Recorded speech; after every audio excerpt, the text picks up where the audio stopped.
কিরে বেটা, তুই এত অভিনয় করতে শিখলি, তোর এই অভিনয়ের কারণে আজকে আমরা ফসল। এই হালা ফসল না সফল। আচ্ছা যাই হোক, ওইলো ওইলো ফোন তাইলে বেটা, ৮০,০০০-এর গরু লইছি ৩০,০০০ দিয়া ৫০,০০০-ই লাভ। এবার আর নাই কোনো চিন্তা, বাড়িতে গিয়ে খাইতে হইব না, বউয়ের আর পিট না। লতালে বন্ধু, এই গরু কিন্তু আজকে বিক্রি করে দিতে হইব। কে বন্ধু আজকে কে? বউরে আজকে যদি কিনা না দেই কাপড়, সারা রাত খাইতে হইব বউয়ের হাতের থাপ্পড়।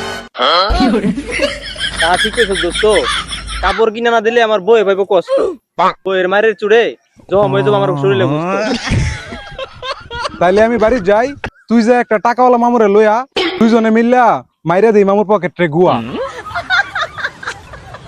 ভালাই হইলো, এইভাবে যদি আর কয়টা গরু কিনতে পারি, তাইলে আর কোনোদিন খাইতে হইব না বউয়ের হাতের বাড়ি। ভাই আয় না গরুটা দেখেন।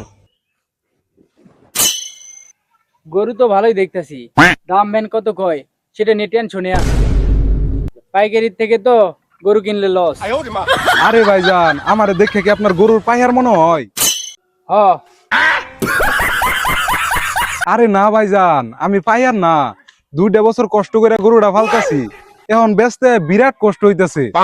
ভাই কি আর কমু, চোখের জল কোনো মতে আটকে রাখছি, ছাইরা দিলে পুরা বাংলাদেশ বন্যা হয়ে যাইব। তা ভাই গরুর দাম কত? ভাইজান বেশি না, মাত্র 20।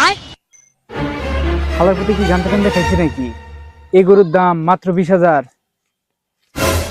তা ভাই এই গরুর দাম কি মাত্র 20,000? হ্যাঁ দুরু মিয়া, 1,20,000। কি কোন মিয়া, এই গরুর দাম 1,20,000? পাগলা টাগলা হয়ে গেছে নাকি?